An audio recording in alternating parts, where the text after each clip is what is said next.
नमस्कार एवरीवन। आज की क्लास में जो हम पढ़ रहे हैं वो पढ़ रहे हैं unit third of micro economics, that is producer behaviour and supply, which is 14 marks. इसमें 5 चैप्टर्स है। उसमें से हम आज जो है वो 9 चैप्टर थ्योरी ऑफ सप्लाई ले रहे हैं। अब थ्योरी ऑफ सप्लाई का सबसे पहले फटाफट हम कंटेंट देख लेते हैं, what we are going to study. तो देखिए, सबसे पहले कॉन्सेप्ट ऑफ सप्लाई के अंदर meaning, difference between supply and stock, difference between supply and quantity supply, ये हम पढ़ेंगे। देन उसके बाद में सप्लाई फंक्शन 1 मार्क्स के लिए। देन लॉ ऑफ सप्लाई में meaning, assumption schedule, diagrammatic presentation. Then determinants of supply which is very important part, जिसमें मीनिंग और सारे जितने भी डिटर्मिनेंट्स है सबका कॉन्सेप्ट, डायग्राम, एक्सप्लेनेशन, ये बहुत इंपॉर्टेंट टॉपिक है इसका। देन उसके बाद में फिर types of supply schedule, individual market, इसमें 3 different definitions and difference between two. Then उसके बाद में हम पढ़ेंगे reasons for the why does law of supply operates और एक्सेप्शंस, ये पढ़ेंगे। देन उसके बाद में फिर हम 3 डिफरेंस की टेबल पढ़ेंगे, चेंज इन क्वांटिटी सप्लाई और चेंज इन सप्लाई, इंक्रीज और कॉन्ट्रैक्शन और सॉरी एक्सटेंशन और कॉन्ट्रैक्शन और डिक्रीज, ये तीनों डिफरेंस की टेबल पढ़ेंगे। देन उसके बाद में बच्चे डिमांड में तो क्या था कि डिमांड अलग था और इलास्टिसिटी ऑफ डिमांड यहाँ इसी में कंबाइंड में दे रखा है। तो फिर इलास्टिसिटी ऑफ सप्लाई पढ़ेंगे, जिसके अंदर मीनिंग पढ़ेंगे, टाइप्स ऑफ डिग्रीज पढ़ेंगे, मेजरमेंट पढ़ेंगे और फैक्टर्स अफेक्टिंग। तो ये पूरा एक कंप्लीट चैप्टर जो हमारा है theory of supply, which is combined of 2 chapters, theory of supply और इलास्टिसिटी, ये पूरा हम पढ़ेंगे। नाउ अब इसको बेस्ट तरीका पढ़ने का क्या है? देखिए, थ्योरी ऑफ सप्लाई अगर आपको पढ़ना है और डिमांड पढ़ना है तो इसको और इजी बनाना आपको, तो देखो डिमांड का मैंने वीडियो पूरा डाल रखा है, वो भी आप देखिएगा। उसका जो लिंक है थ्योरी ऑफ डिमांड का वो मैं आई बटन में दे दूंगा, तो वहां से पहले वो वीडियो देखेंगे आप, फिर उसके बाद में ये वीडियो देखेंगे, क्योंकि मैं दोनों में कंपैरिजन करने जा रहा हूं। तो आप सबसे पहले जब भी आप पढ़ेंगे तो आप इस तरीके से 2 पार्ट में आपको बोर्ड को डिवाइड कर लेना है। First part theory of demand, second theory of supply content, ये पैरेलल चलेंगे अपन, ठीक है। अब जब भी आप थ्योरी ऑफ डिमांड पढ़ेंगे तो अपने आप को क्या समझ के चलना है? कंज्यूमर। और जब भी थ्योरी ऑफ सप्लाई पढ़ेंगे प्रोड्यूसर। देखो बच्चे, ये बहुत इंपॉर्टेंट चीज बता रहा हूं मैं आपको। आप लोग क्या करते हैं, डिमांड को पढ़ते हैं एज ए कंज्यूमर और इसी माइंड सेट से आप सप्लाई को समझने की कोशिश करते हैं। तो प्लीज आप लोग अपना रोल प्ले करिए, अपना रोल चेंज करिए, क्योंकि सप्लाई मतलब प्रोड्यूसर के पॉइंट ऑफ व्यू से पढ़ रहे हैं और डिमांड मतलब कंज्यूमर के पॉइंट ऑफ व्यू से। तो इस तरीके से अपना तुरंत क्विक रोल चेंज करना है, इधर कंज्यूमर रहना है, इधर आपको प्रोड्यूसर रहना है, ठीक है। अब कंटेंट की बात करें तो सबसे पहले अगर हम कंटेंट में चलें तो यहां सबसे पहले जो हमारा टॉपिक है वो है कॉन्सेप्ट। अभी हमने कंटेंट में देखा कि कॉन्सेप्ट ऑफ, सबसे पहला पॉइंट क्या है? Concept of supply. और इसमें हमने देखा कि ए पॉइंट है मीनिंग, सॉरी यहां डिमांड की बात करें तो यहां हम डिमांड की बात करेंगे, तो डिमांड में भी कॉन्सेप्ट ऑफ डिमांड ले लेते हैं। तो इसके अंदर कॉन्सेप्ट ऑफ डिमांड जो हमने डिमांड वीडियो में पढ़ा है, उसमें पहला पॉइंट पढ़ा था हमने मीनिंग ऑफ डिमांड, और सेकंड पॉइंट हमने पढ़ा था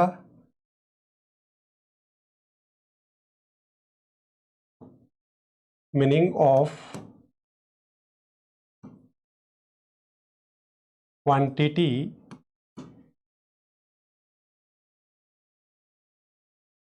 demanded, quantity demanded.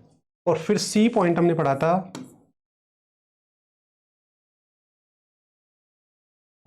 Difference between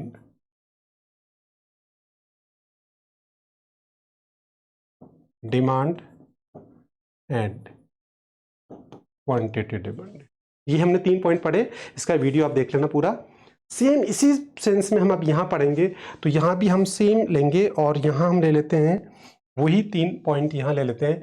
तो सबसे पहला फर्स्ट मेजर हेडिंग क्या होगी? That is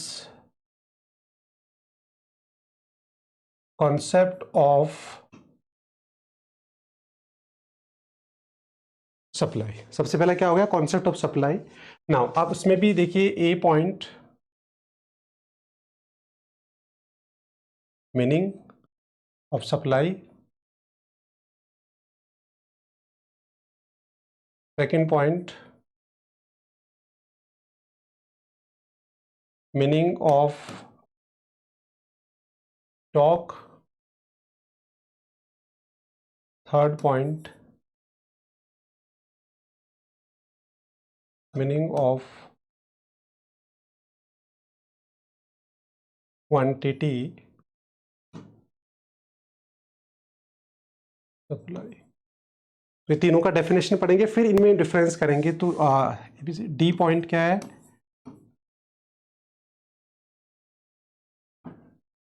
difference between supply and stock. Then E point,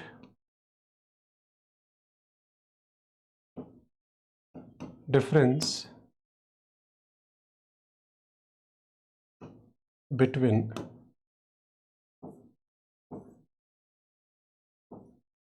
supply and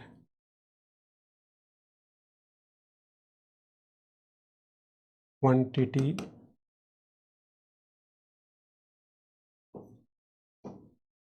supply। तो यहाँ एक पॉइंट एक्स्ट्रा आ गया, दैट इज स्टॉक। बाकी सारा मीनिंग तो अब तो मीनिंग चलते हैं। डिमांड का जो मीनिंग मैंने बहुत अच्छे से वीडियो में बता रखा है, वो वीडियो जरूर देखिएगा आप। डिमांड को डिफाइन करने के लिए हमने बहुत अच्छे से मैं रियल लाइफ के एग्जांपल समझाया था कि demand refer to the various quantity of a commodity that a consumer is willing to buy at a different possible prices during a period of time. तो इसको मैंने बहुत ही अच्छे से समझा रखा है, उसके लिए आपको ये वीडियो देखना पड़ेगा। विद रियल लाइफ एग्जांपल दे रखा है, तो जिसका लिंक मैंने डिस्क्रिप्शन में दे रखा है और आई बटन में भी दे रखा है। तो थ्योरी ऑफ डिमांड का वीडियो जरूर देखना आपको, मीनिंग वाला। नाउ अब उसी से हमें क्या करना है, अब मैं इतना डिटेल में नहीं जाऊंगा यहाँ, क्योंकि मैंने वहां पूरा समझा रखा है विद एग्जाम्पल। तो बस यहाँ तो हम क्या करेंगे, वर्ड टू वर्ड चेंज करेंगे। तो अब अगर डिमांड की डेफिनेशन आपको समझ में आ रखी है, तो सप्लाई में बस आपको एक वर्ड चेंज करना है। देखो, it refer to the various quantity of a commodity that a producer, consumer की जगह क्या आ गया, प्रोड्यूसर, और वहां तक विलिंग टू बाई, तो यहां क्या हो जाएगा, विलिंग टू सेल हो जाएगा। बाकी सब कुछ सेम। तो बस वो जो नेसेसरी चेंज है वही करने। कॉन्सेप्ट मैंने पूरा किसमें समझा रखा है, थ्योरी ऑफ डिमांड में, कि what is demand with real life example and. तो इसके लिए आपको वीडियो देखना पड़ेगा। तो डिमांड की डेफिनेशन आपको समझने के लिए डिमांड का वीडियो देखो पूरा, और उसके बाद में उसमें बस ये लेटर चेंज करके आप क्या बना लो, सप्लाई की डेफिनेशन। तो आई होप सप्लाई की डेफिनेशन क्या होगी, it refer to the various quantity of a commodity that a producer is willing to sell या ready to sell at a different possible price during a period of time. तो हमने पूरी definition demand में केवल दो चीज change की, एक कंज्यूमर की जगह प्रोड्यूसर किया, और विलिंग टू बाई की जगह विलिंग टू सेल। तो अंडरस्टूड भी है, क्योंकि ये प्रोड्यूसर के पॉइंट ऑफ व्यू से होता है, ये कंज्यूमर के पॉइंट ऑफ व्यू से होता है। तो आई होप आपको ये समझ में आ गया ना। उसके बाद में हमने पढ़ा था मीनिंग ऑफ क्वांटिटी डिमांडेड। तो अब डिमांड और क्वांटिटी डिमांडेड का बहुत अच्छे से मैंने समझा रखा है, डिफरेंस भी बता रखा है, तो वीडियो देखना पड़ेगा। तो उसके अंदर हमने किया था कि क्वांटिटी डिमांडेड मतलब specific quantity at a specific price, वो क्वांटिटी डिमांडेड होता है। सेम वैसे ही क्वांटिटी सप्लाई क्या होगा, specific quantity at a specific price, ये हो जाएगा। बट यहाँ एक नया टॉपिक और आ गया, that is stock.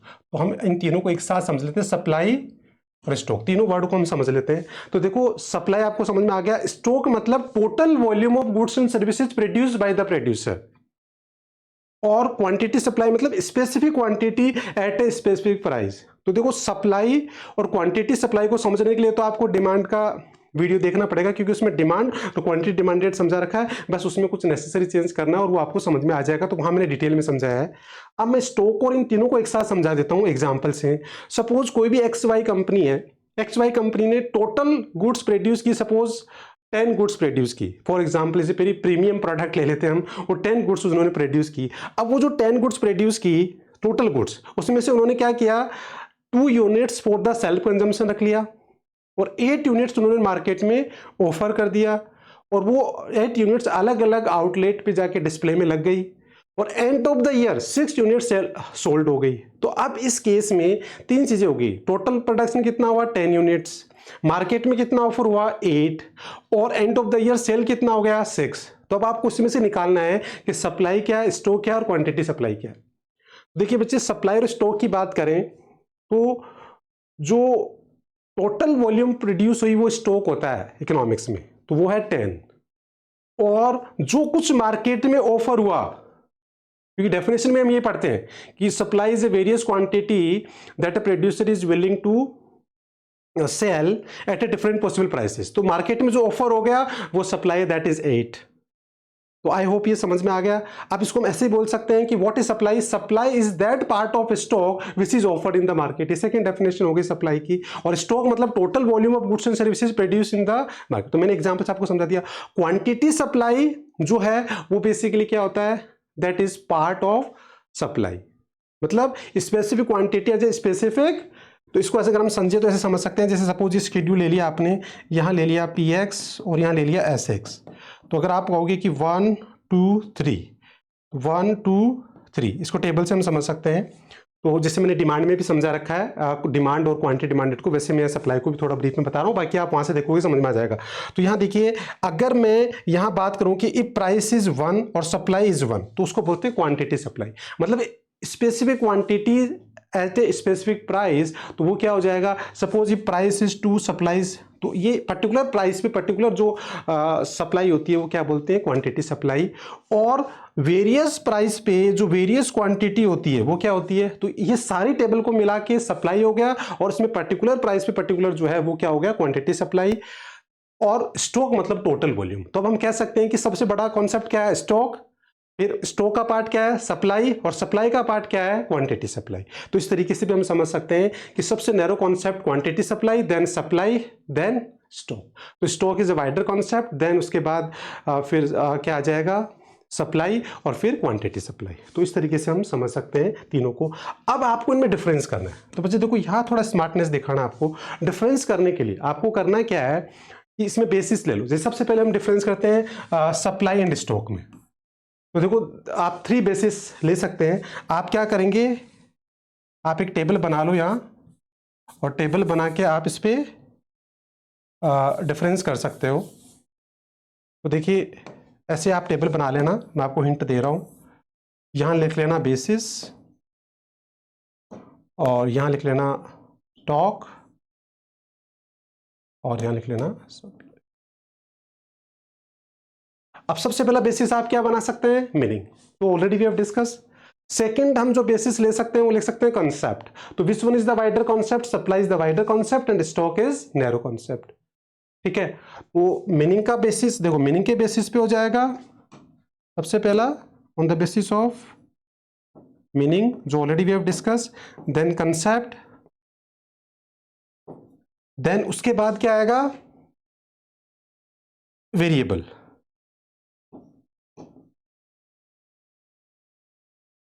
Type of variable. तो देखिए, जो सप्लाई स्टॉक है वो है, सॉरी, मेजरमेंट भी ले सकते हैं कि मेजरमेंट ऑफ वेरिएबल हम बेसिस ले लेंगे। मेजरमेंट ऑफ वेरिएबल, तो जो सप्लाई होती है वो मेजर होती है पीरियड ऑफ टाइम में, और जो स्टॉक होता है वो मेजर होता है पॉइंट ऑफ टाइम पे। तो ये एक डिफरेंस। तो 3 डिफरेंस इस तरीके से कर सकते हैं। ऐसे ही सेम बेसिस आप इसमें ले सकते हैं जो मैंने डिमांड में बता रखा है, मीनिंग के बेसिस पे, कॉन्सेप्ट के बेसिस में, और फैक्टर अफेक्टिंग। क्योंकि देखो, सप्लाई को जो फैक्टर अफेक्ट करते हैं वो तो बहुत सारे होते हैं। जैसे SS equals to function of क्या क्या आ जाएगा? PX, PR, NF, number of firm. ठीक है। कुछ हमें गोल भी दे रखा है, PA, price of factors of production, then उसके बाद में expectation, then technology, then government policies. तो these are the various factor which affect the supply. ये बहुत सारे फैक्टर है जो सप्लाई को क्या करते हैं? अफेक्ट करते हैं। तो ये various factor affecting the supply है। बट क्वांटिटी सप्लाई को जो अफेक्ट करते हैं वो क्या है? Only quantity supply which is affected. तो हम यहाँ आता है वो होगा quantity supply equals to function of only PX। So quantity supply केवल affected by price, because definition ही क्या है? Specific quantity at a specific price. तो ये एक बहुत बड़ा डिफरेंस है फैक्टर अफेक्टिंग। तो सबसे पहले मीनिंग का बना देंगे आप, देन सेकंड आप क्या बना देंगे? कंसेप्ट का।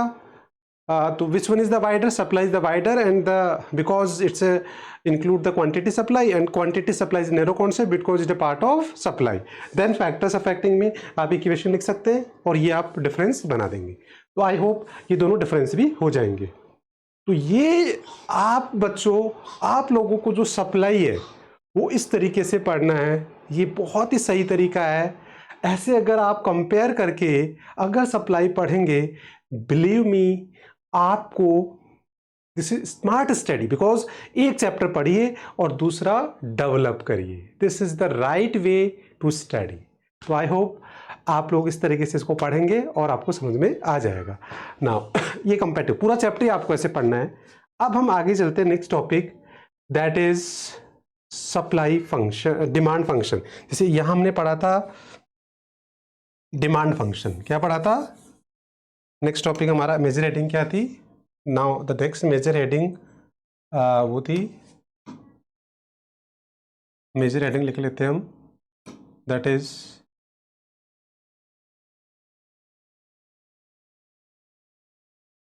Is demand function.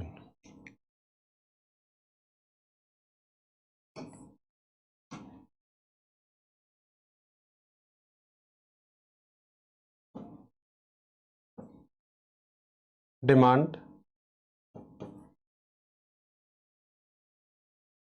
फंक्शन। अब डिमांड फंक्शन जो था उसके अंदर हमने फॉर्मूला क्या पढ़ा था? उसमें पढ़ा था हमने, that was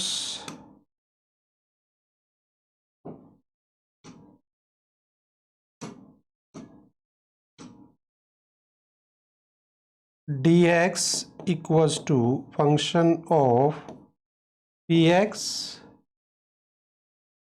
pr y t e n and Y D. तो इस तरह डिमांड को बहुत सारे फैक्टर अफेक्ट करते थे, P X, P R, Y, T, E, N, Y D.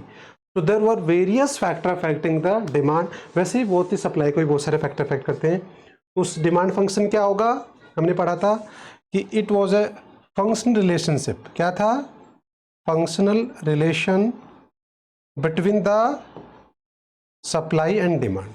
बस आपको क्या बोलना है, what is demand function? It A functional relationship between supply and demand. ये हमने पढ़ा, उसमें पूरा वीडियो बना रखा है। सेम अब यहाँ करेंगे सप्लाई फंक्शन।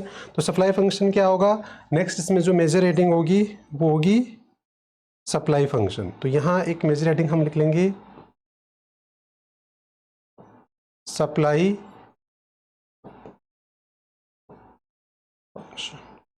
और सप्लाई फंक्शन में अब हम बोलेंगे it is the functional relationship between the supply and factor effect. तो बच्चे दोनों में बस आपको क्या, सप्लाई फंक्शन डिमांड फंक्शन दोनों सेम कॉन्सेप्ट है, बस फैक्टर इफेक्ट अलग है, बाकी कॉन्सेप्ट सेम है। इट इज फंक्शनल रिलेशनशिप, ये वर्ड याद रखना है और हम डिफाइन कर सकते हैं। तो इस तरीके से बच्चे, दिस इज द राइट वे। आप इस तरीके से डिमांड और सप्लाई को कंपैरेटिव स्टडी से पढ़ेंगे बच्चे, बिलीव मी बहुत इंटरेस्टिंग होने वाला है। एक चैप्टर करना और दूसरा ऑटोमेटिकली तैयार हो जाएगा। ठीक है, नाउ अब हम आगे चलते हैं next, that is law of supply. तो हमने यहां क्या पढ़ा था? अगेन कोई दो पार्ट कंटिन्यूटी में। तो यहां हम क्या ले रहे हैं? हमने इधर पढ़ा था next major heading, law of demand, law of demand. और यहां क्या पढ़ेंगे आप? Law of supply. वैसे कंपैरिजन स्टडी करेंगे। अब इसमें हमने क्या क्या पढ़ा था? देखिए इसमें हमने जो पढ़ा था, सबसे पहले A point meaning, B point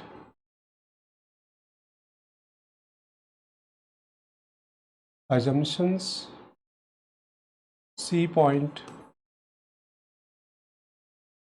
schedule और डी पॉइंट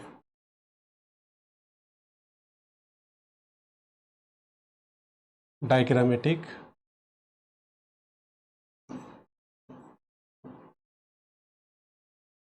प्रेजेंटेशन। ये हमने लॉ ऑफ डिमांड में पढ़ा है, जिसका मैंने वीडियो बना रखा है डिमांड में, तो आप देख लीजिएगा। सेम वैसे अब हम यहाँ क्या पढ़ेंगे? ए पॉइंट मीनिंग, ऑर्डर बिल्कुल सेम रहेगा, meaning of law of supply, B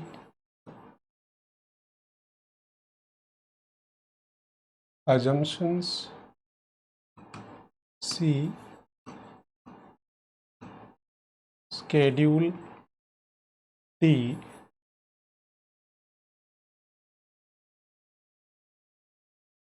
diagrammatic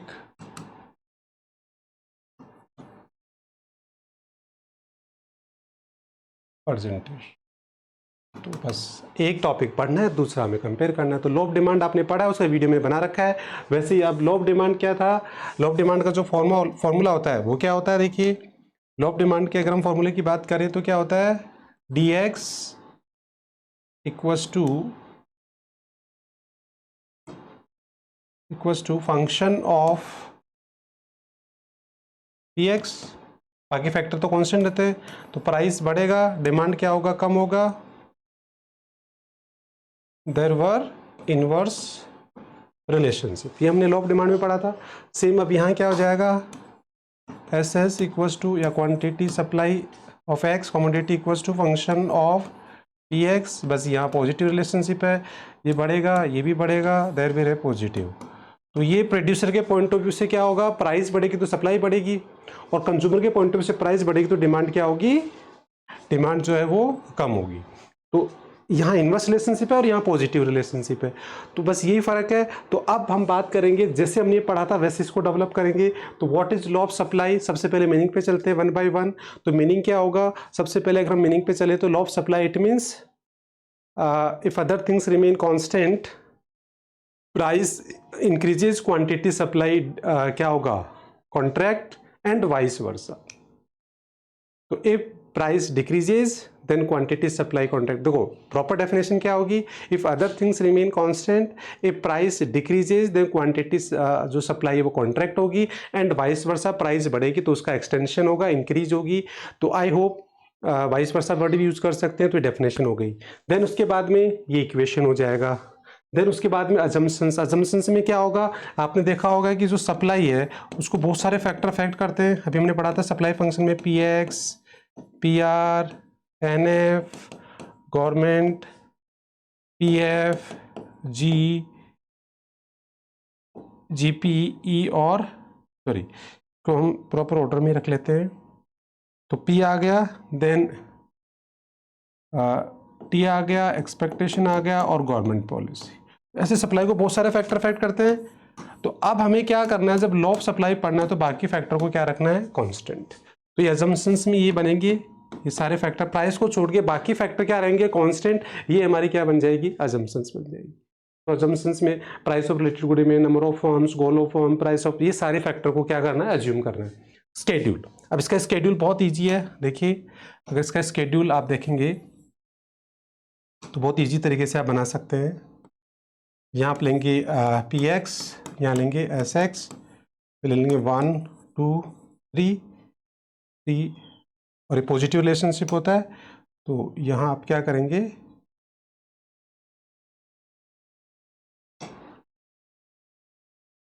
one two, ये टेबल बन जाएगा ना। अब इससे डायग्राम बना लेंगे।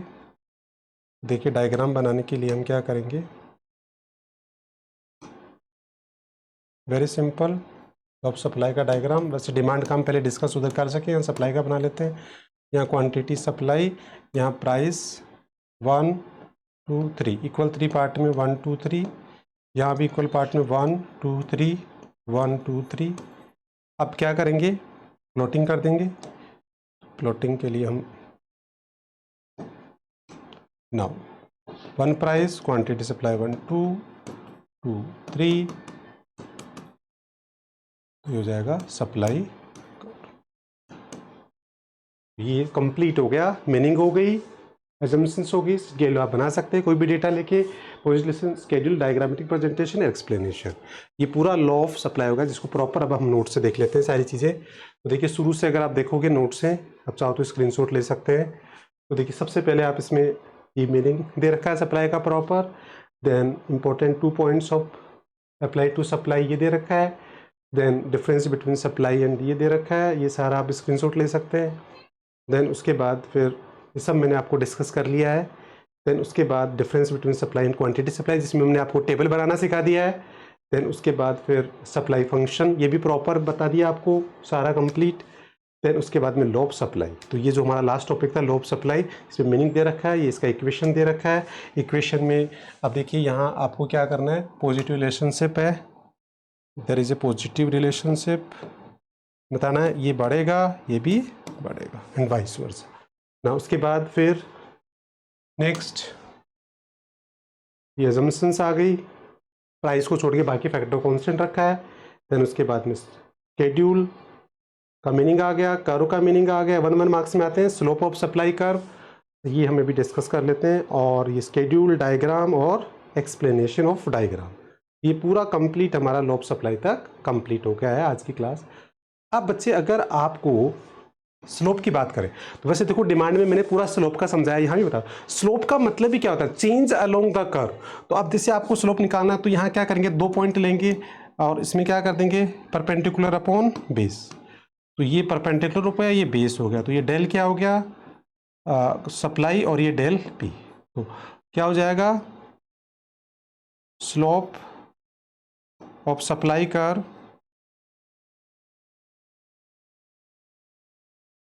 इक्वल्स टू क्या हो जाएगा, del P upon del S.